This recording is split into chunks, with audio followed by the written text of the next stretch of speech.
See. Okay, are you ready? Good.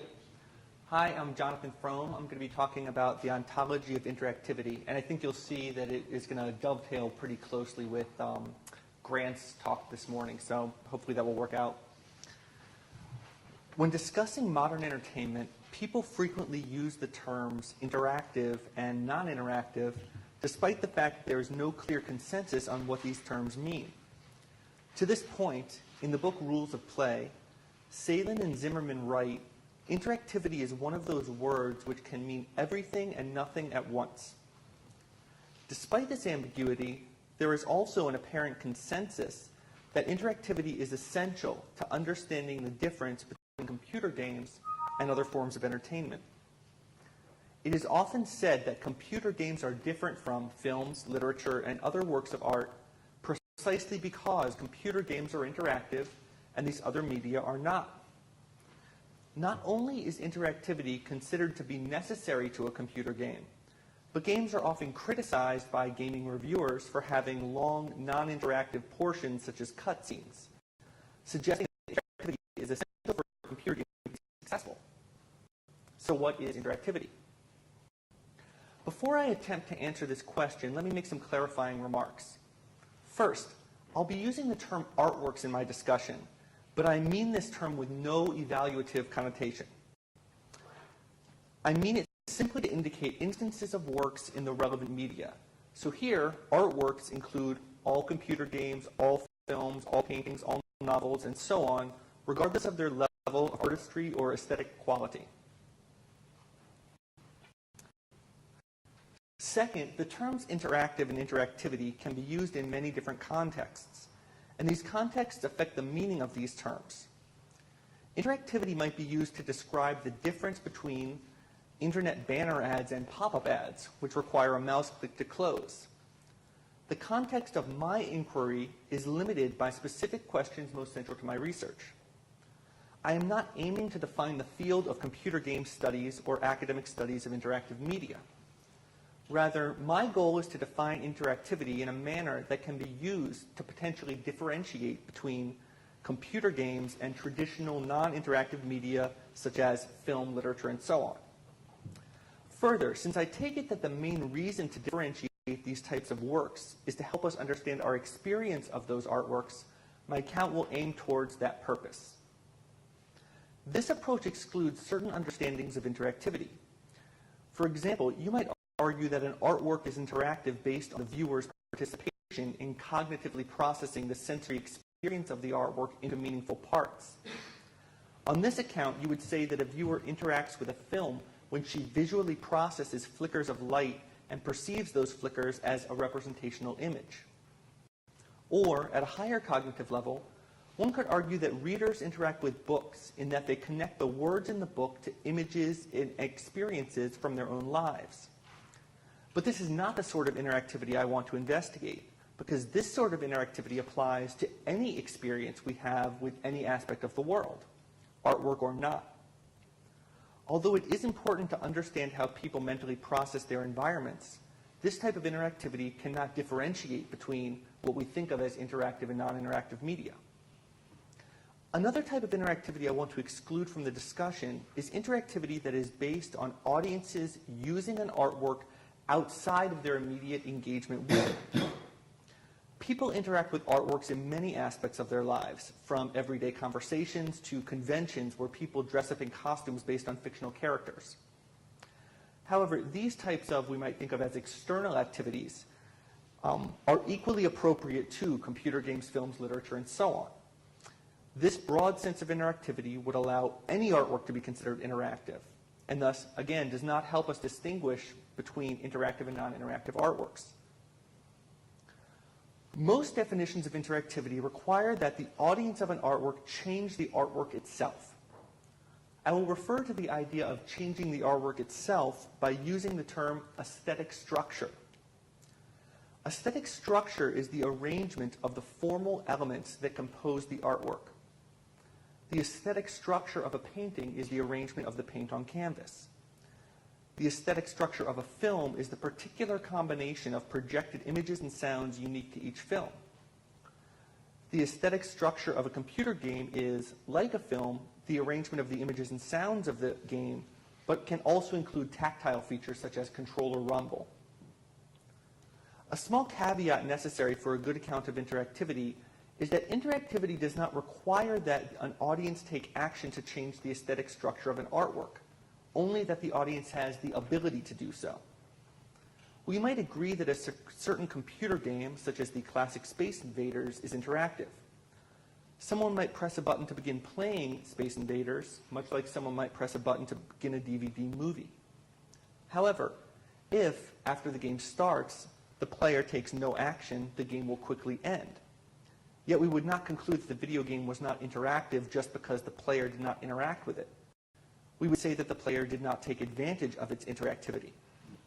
So what is important is that the artwork has the potential for the audience to change its aesthetic structure, not that the audience actually changes it. My account of interactivity rejects several ideas used in the account of interactivity given by Dominic Lopes in his article, The Ontology of Interactive Art. And this is the one that Grant talked about partially this morning. Let me explain why. I have this slightly lengthy quote, but I'm going to be talking about most of it, so hopefully you'll be able to bear with me here. Games are strongly interactive because their users' input help determine the subsequent state of play. Whereas in weakly interactive media, the user's input determines which structure is accessed or the sequence in which it is accessed. In strongly interactive media, we may say that the structure itself is shaped in part by the interactor's choices. Thus, strongly interactive works are those whose structural properties are partly determined by the interactor's actions. By a work's structural properties, or more briefly structure, I mean whatever intrinsic or representational properties it has the apprehension, whatever intrinsic or representational properties it has, the apprehension of which are necessary for aesthetic engagement with it. It should be kept in mind that what is in question here is not the structure of a work as its user experiences it, for that is interactive in some broad sense for all works of art, but the structure of the work itself.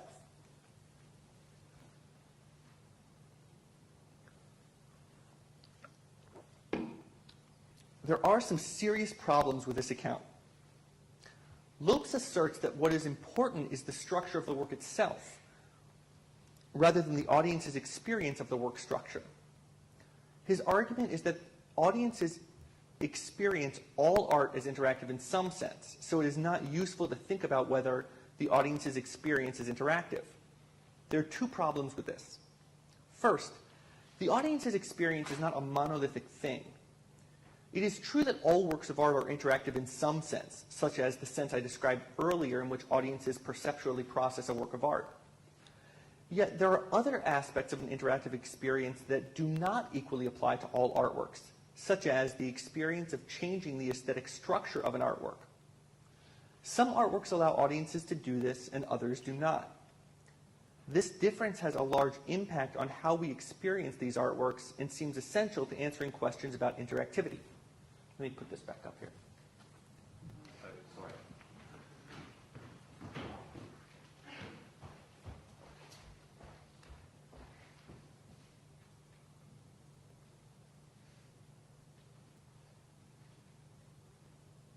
Okay.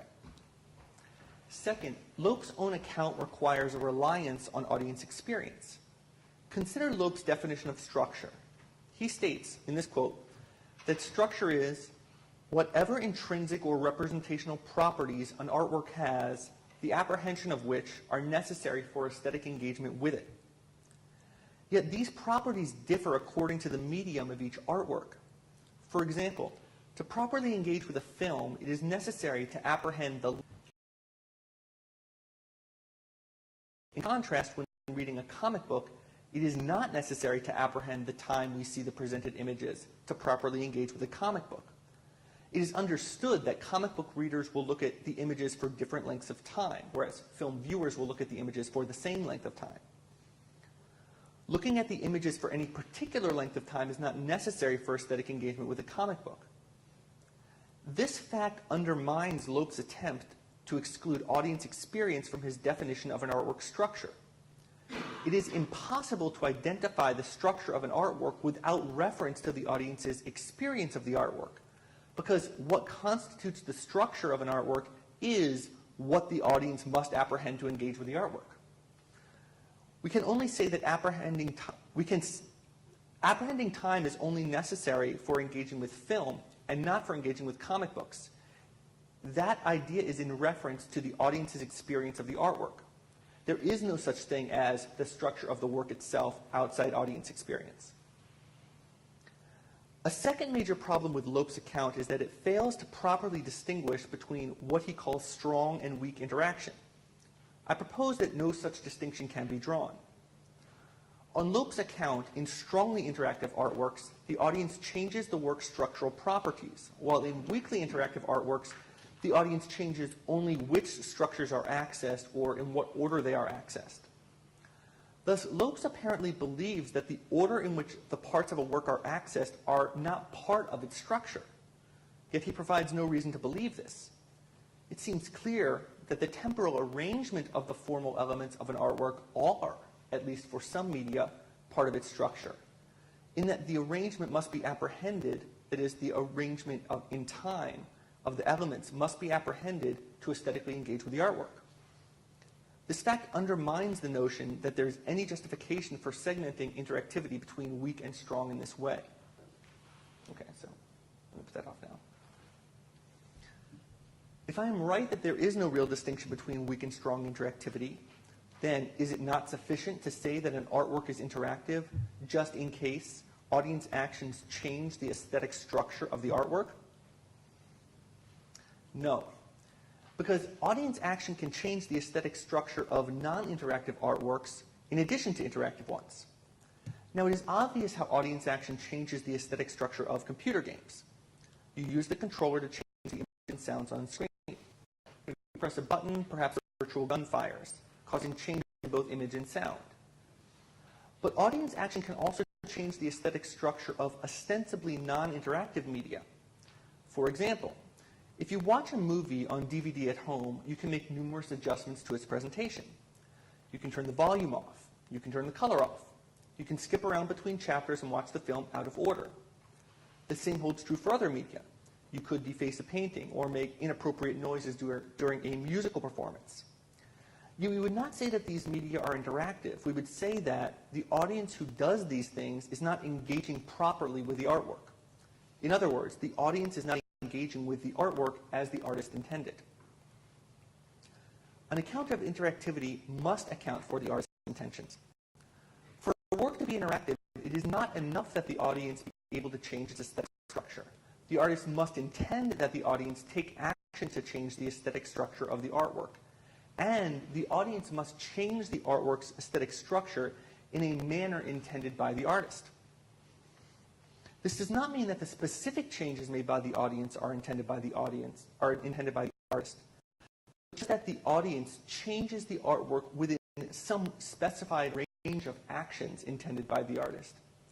For example, an artist might intend that the audience for a skateboarding computer game decorate the character's skateboard, but he need not intend that the audience decorate the skateboard with any particular result.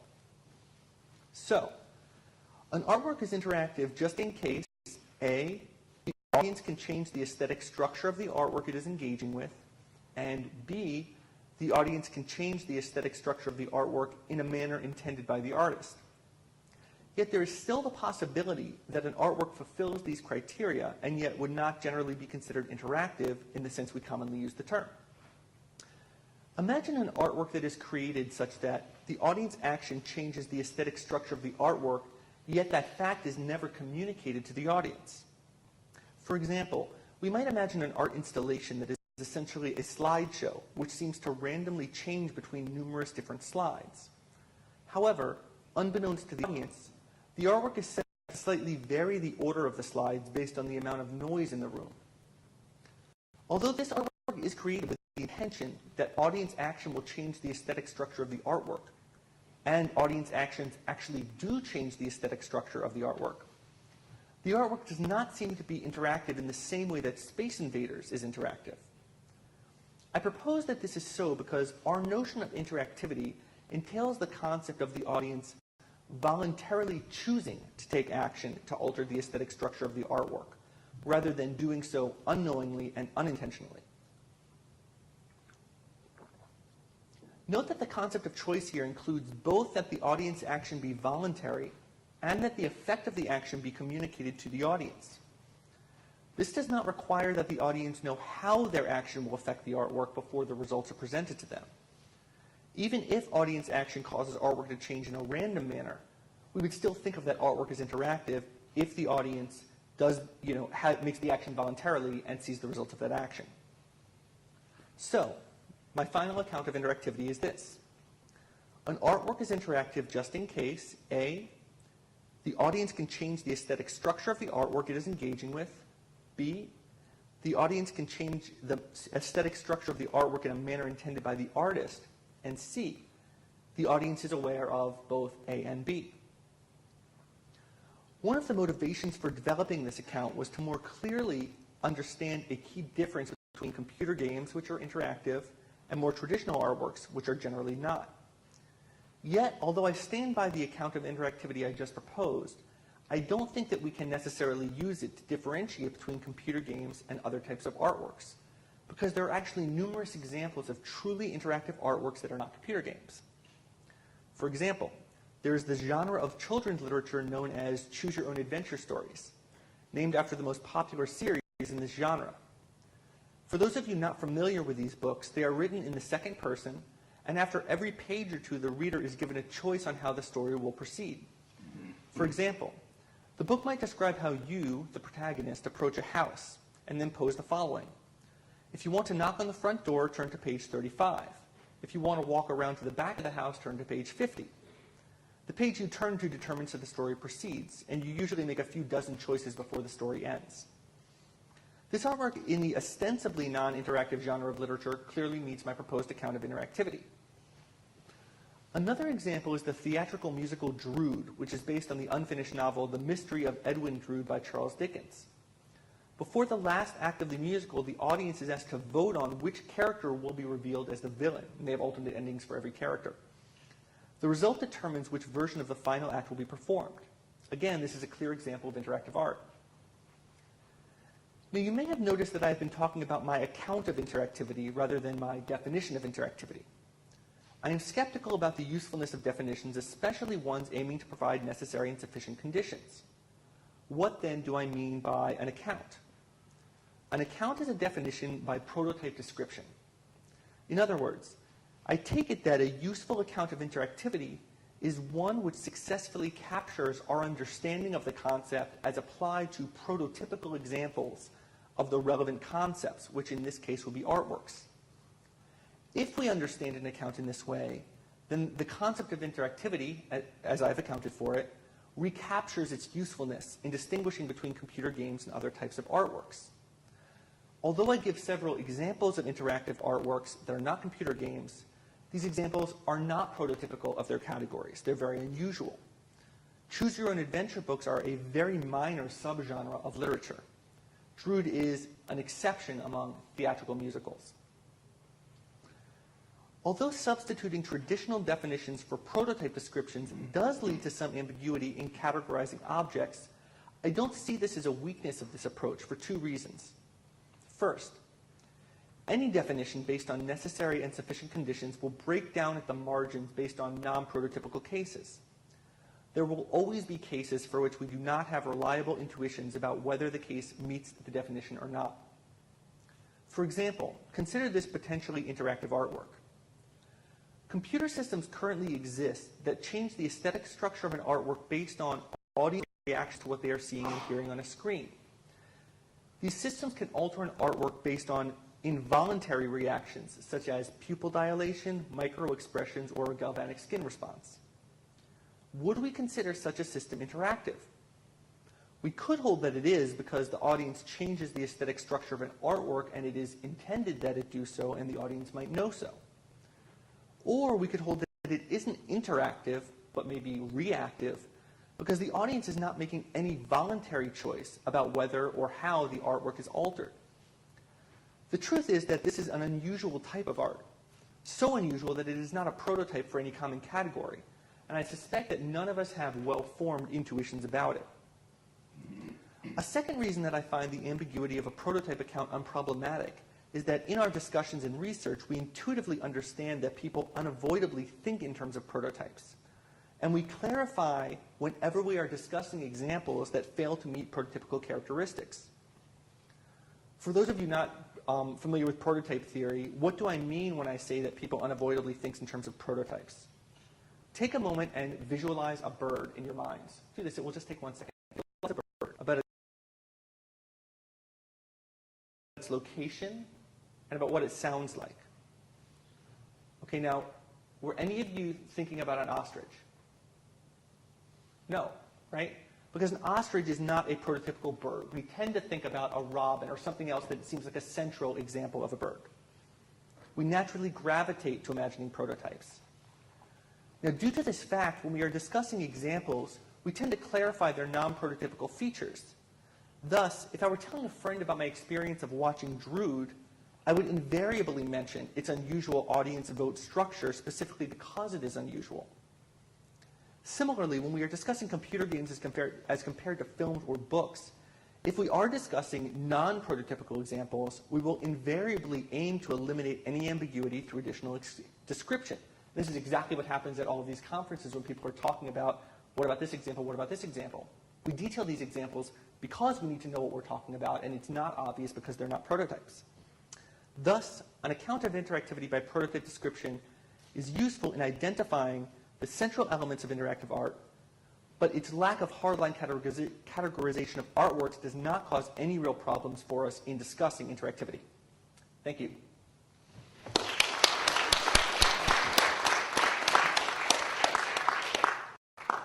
we'll allow a few minutes over time if there are any questions.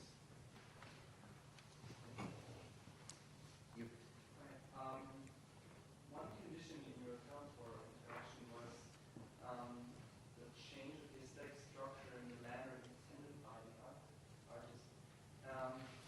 I generally have a problem with referring to the intention of the artist, and I think in this case it might be problematic as well, because what do you do if I come with non-prototype examples probably? That's fine.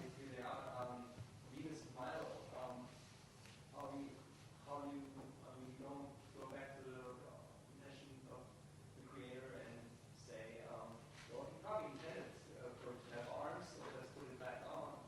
And if you look at personal letters, they didn't use the part of the literature, or they weren't considered artistic texts. But for the 19th century, they did become artistic. Let me hit that example first before you give another one. No, this was the two examples. Oh, okay. My prototype examples of. Okay. That's not dealing with the audience altering the artwork, though, right? So I'm not saying that any engagement with the artwork has to be along the lines that the artist intended. I'm saying specifically for interactivity. Interactive artwork is one where the audience engages with it in a manner the artist intended. That's what makes it a prototypically interactive artwork. Can't you think of it, or what do you possibly think of an artwork, with which we interact, and probably wasn't even intended this way by Well, I guess, take my DVD example, or another example is a video game, right? The artist intends for you to interact with it in a certain manner, through a controller, etc. Well, if I put it on my TV and I do that, but I also turn off the color on my TV, that's not an intended alteration. The artist did not intend me to play the game in black and white. So that's something that is outside the expected scope of, right, of how the audience might alter the artwork.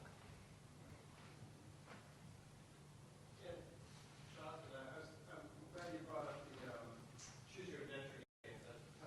Books. Terrible pirate one with my son. But when you gave the argument against Lopez, the sort of the weak, strong distinction, you said, well, there's in Lopez in the weak interaction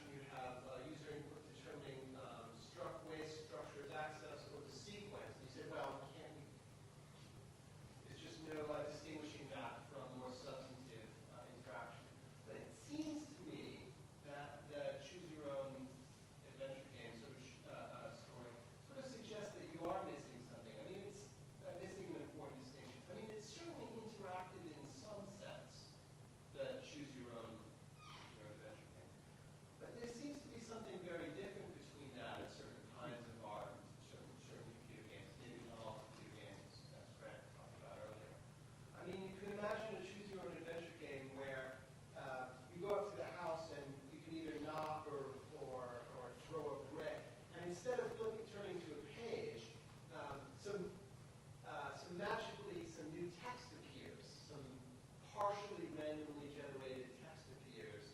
Now that seems to me would involve a kind of interactivity that goes beyond the very minimal kind of interaction that the choose your own adventure story has already. I think that's the sort of thing that both of us is interested in. And by sort of getting rid of that in your definition, it seems to me that you're really missing something important. So sorry that was a little long-winded. That's okay. Well, I guess there are kind of two reasons that I'm reacting this way to the Lopes. One thing is that I really think that his idea of what structure is just, it doesn't make any sense, right? To say that there's a structure and then there's an arrangement in time and kind of space or whatever of elements that's excluded from the structure or whatever. Nothing changes in the structure of No. I understand what you're saying. Let me get to the second thing, though. I think that setting this up as a binary of weak versus strong is very, very bad, because the truth of the matter is, and this is a section I took out because of time actually, that in any interactive artwork, there's a huge scope of range of types of things you can interact with, right? So Space Invaders is extremely limited in its interaction as compared to Fallout 3. And a rail shooter is less interactive than kind of a 3D open world shooter. But the idea that there's an important difference between weakly and strongly interactive at this point, especially based on this idea of structure, which I think is really incoherent, that's kind of the objection. I do think, of course, there's a difference between choose your own adventure games and Tony Hawk where you paint a skateboard. But it needs to be discussed in a much more robust way.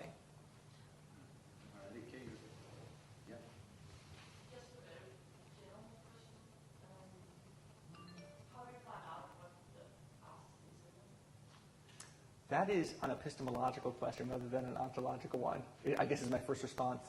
But I think that it's actually not as problematic as people think. We infer artist intentions all the time, based on the elements of a work.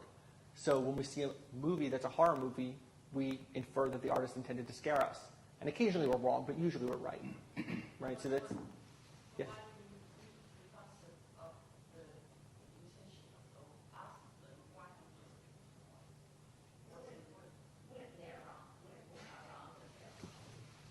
I don't think there's a right and wrong. Like, your intention is what it is or it's not. Of course, there are cases where we can enjoy something outside of the way the artist intended it. Of course, that's not bad. It's just not what the artist intended. No. You can, in the example of the video game that this gentleman asked about, you can play a video game and have it be interactive, even if you turn down the color and make it black and white. I'm just saying that it is only interactive if your interaction is, at least in part, based on what the artist intended. I'm saying if you don't have an interaction based on the artist's intention, then it is not interactive. That doesn't mean that if you engage with it in a way outside the artist's intention, that it's not interactive anymore, right? Okay, you have 3 minutes. It seems strange to say that, well, we always can infer what the artist intended based on certain qualities. No. I didn't say that. I didn't say we always can infer. I say usually we can successfully infer, I believe, that what the artist intended. Based on certain properties of the object, right? Yeah. So why not for properties themselves? We can do that also, but the properties themselves and what allows us to infer, again, it's an epistemological question. For each different media or medium or artwork, there will be certain things that allow us to infer them. We could talk about what in a video game allows us to infer that the artist intended us to do certain things. For example, in a video game, programming, right?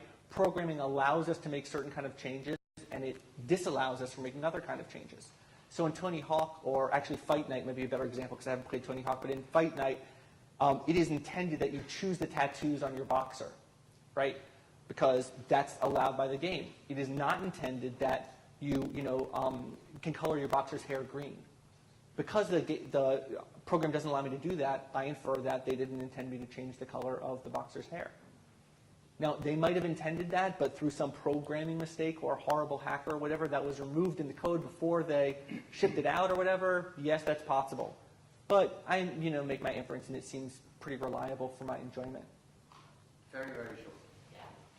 Well, suppose that the asks of teachers didn't intend it to be interactive, then is it interactive? I guess I don't see how that could be set up. What do you mean the programmer didn't intend it to be interactive? He programmed in a control scheme. He couldn't do that.